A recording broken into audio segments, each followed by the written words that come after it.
Capítulo 50.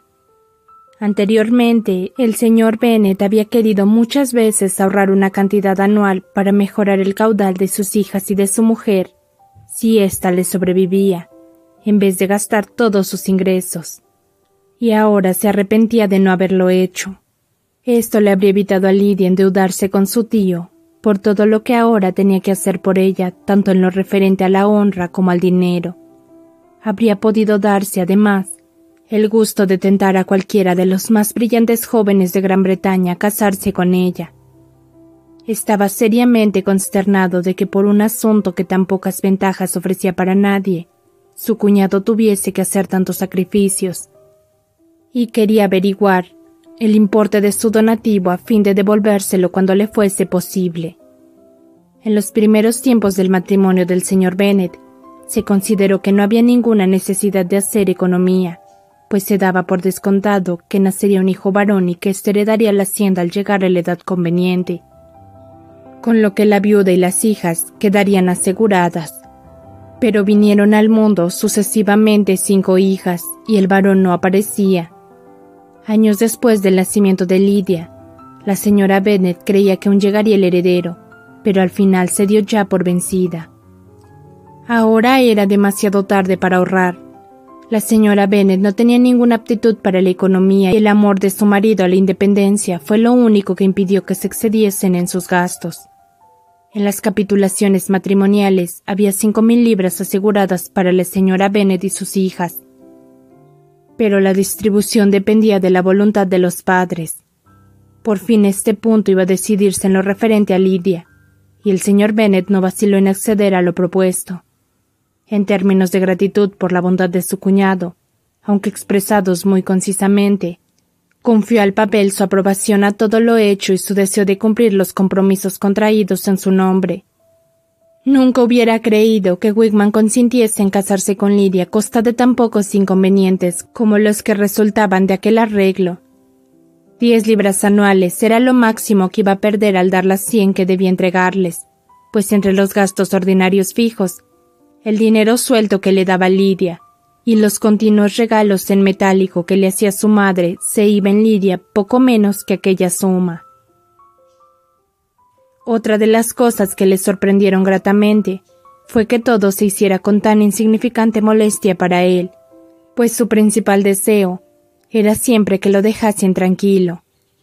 Pasado el primer arranque de ira que le motivó a buscar a su hija, volvió, como era de esperar, a su habitual indolencia. Despachó pronto la carta. Eso sí, tardaba en emprender las cosas, pero era rápido en ejecutarlas.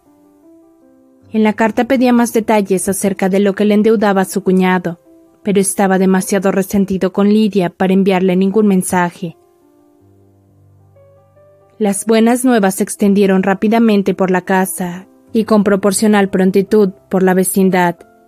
Cierto que hubiera dado más que hablar que Lydia Bennet hubiese venido a la ciudad, y que habría sido mejor aún si la hubiesen recluido en alguna granja distante, pero ya había bastante que charlar sobre su matrimonio, y los bien intencionados deseos de que fuese feliz que antes habían expresado las malévolas viejas de Meryton no perdieron más que un poco de su viveza en este cambio de circunstancias.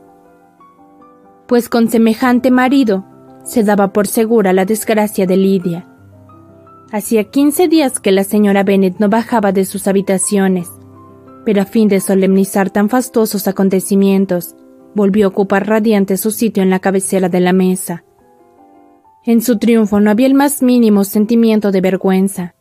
El matrimonio de su hija, que constituyó el principal de sus anhelos desde que Jane tuvo 16 años, iba ahora a realizarse. No pensaba ni hablaba más que en bodas elegantes, muselinas finas, nuevos criados y nuevos carruajes. Estaba ocupadísima buscando en la vecindad una casa conveniente para la pareja.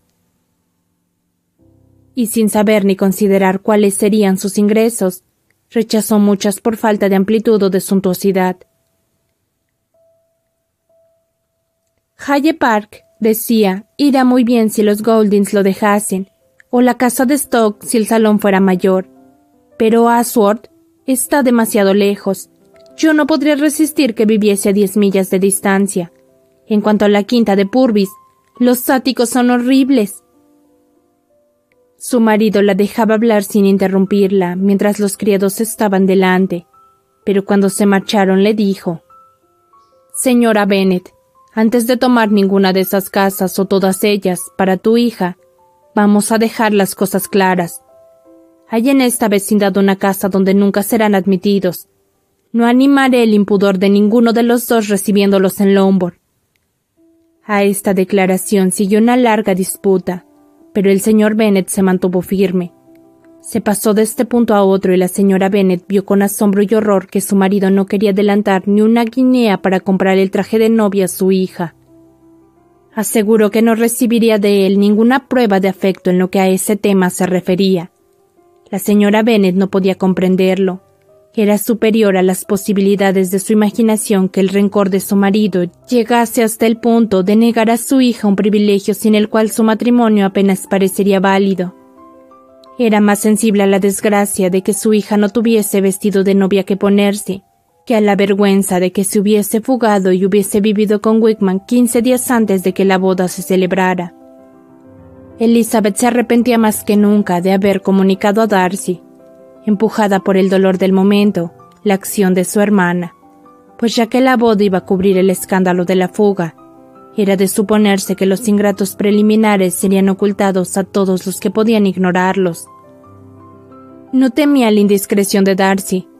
Pocas personas le inspiraban más confianza que él, pero le mortificaba que supiese la flaqueza de su hermana, y no por el temor de que le acarrease a ella ningún prejuicio, porque de todos modos el abismo que parecía mediar entre ambos era invencible.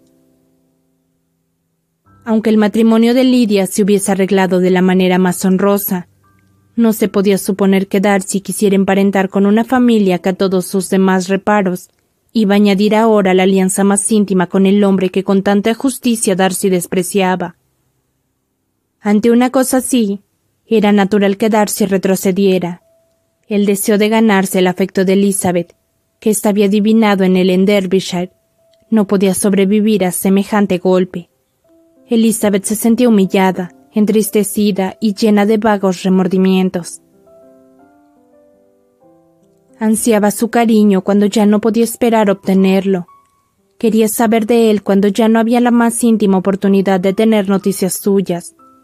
Estaba convencida de que habría podido ser feliz con él cuando era probable que no se volvieran a ver. ¡Qué triunfo para él!, pensaba, si supiera que las proposiciones que deseché con tanto orgullo hace solo 4 meses, las recibiría ahora encantada. No dudaba que era generoso como el que más, pero mientras viviese, aquello tenía que constituir para él un triunfo. Empezó entonces a comprender que Darcy era exactamente, por su modo de ser y su talento, el hombre que más le habría convenido. El entendimiento y el carácter de Darcy, aunque no semejantes a los suyos, habrían colmado todos sus deseos. Su unión habría sido ventajosa para ambos, con la soltura y la viveza de ella. El temperamento de él se habría suavizado y habrían mejorado sus modales, y el juicio, la cultura y el conocimiento del mundo que él poseía le habrían reportado a ella importantes beneficios. Pero ese matrimonio ideal ya no podría dar una lección a las admiradoras multitudes de lo que era la felicidad conyugal. La unión que iba a efectuarse en la familia de Elizabeth era muy diferente y excluía la posibilidad de la primera. No podía imaginar cómo se las arreglarían Wickham y Lidia para vivir con una pasable independencia, pero no le era difícil conjeturar lo poco estable que había de ser la felicidad de una pareja unida únicamente porque sus pasiones eran más fuertes que su virtud. El señor Gardiner no tardó en volver a escribir a su cuñado. Contestaba brevemente el agradecimiento del señor Bennet, diciendo que su mayor deseo era contribuir al bienestar de toda la familia. Y terminaba rogando que no se volviese a hablar más del tema. El principal objeto de la carta era informarle de que Wickham había resuelto abandonar el regimiento. Tenía muchas ganas de que lo hiciese, añadía cuando ultimamos el matrimonio, y creo que convendrás conmigo en que su salida de ese cuerpo es altamente provechosa tanto para él como para mi sobrina. La intención del señor Wickham es entrar en el ejército regular, y entre sus antiguos amigos hay quienes pueden ayudarle a conseguirlo. Se le ha prometido el grado de alférez en el regimiento del general X, actualmente acuartelado en el norte. Es mucho mejor que se aleje de esa parte del reino. Él promete firmemente, y espero que así sea, callándose entre otras gentes ante las cuales no deberían desacreditarse. Los dos serán más prudentes. He escrito al coronel Foster participándole en nuestros arreglos y suplicándole que diga a los diversos acreedores del señor Wickman en Brixton y a sus alrededores que se les pagará inmediatamente bajo mi responsabilidad. ¿Te importaría tomarte la molestia de dar las mismas seguridades a los acreedores de Meryton, de los que te mando una lista de acuerdo con lo que el señor Wickman me ha indicado? Nos ha confesado todas sus deudas, y espero que al menos en esto no nos haya engañado. Haggerstone tiene ya instrucciones y dentro de una semana estará todo listo. Entonces el señor Wickman se incorporará a su regimiento, a no ser que primero se le invite a ir a Lombard, pues me dice mi mujer que Lidia tiene muchos deseos de verlos a todos antes de dejar el sur. Está muy bien, y les ruega sumisamente que se acuerden de ella su madre y tú. Tuyo, E. Gardiner. El señor Bennet y sus hijas comprendieron las ventajas de que Wickman saliese de la guarnición del condado tan claramente como el señor Gardiner. Pero la señora Bennet no estaba tan satisfecha como ellos. Le disgustaba mucho que Lidia se estableciese en el norte, precisamente cuando ella esperaba con placer y orgullo disfrutar de su compañía, pues no había renunciado a su ilusión de que residiera en Hertfordshire, y además era una lástima que Lidia se separase de un regimiento donde todos la conocían y donde tenía tantos admiradores. Quiere tanto a la señora Foster que le será muy duro abandonarla, y además hay varios muchachos que le gustan. Puede que los oficiales del regimiento del general X no sean tan simpáticos. La súplica, pues como tal había de considerarse de su hija de ser admitida de nuevo en la familia antes de partir para el norte, fue al principio rotundamente negada. Pero Jane y Elizabeth, por los sentimientos y por el porvenir de su hermana, deseaban que notificase su matrimonio a sus padres en persona, e insistieron con tal interés, suavidad y dulzura que el señor Bennet accedió a recibirlas a ella y a su marido en Lombard después de la boda, que le convencieron. De modo que la señora Bennet tuvo la satisfacción de saber que podrían presentar a la vecindad a su hija casada antes de que fuese desterrada al norte. En consecuencia, cuando el señor Bennet volvió a escribir a su cuñado, le dio permiso para que la pareja viniese, y se determinó que al acabar la ceremonia saldrían para Lombard. Elizabeth se quejó de que Wickman aceptase este plan, y si se hubiese guiado solo por sus propios deseos, Wickman sería para ella la última persona con quien querría encontrarse.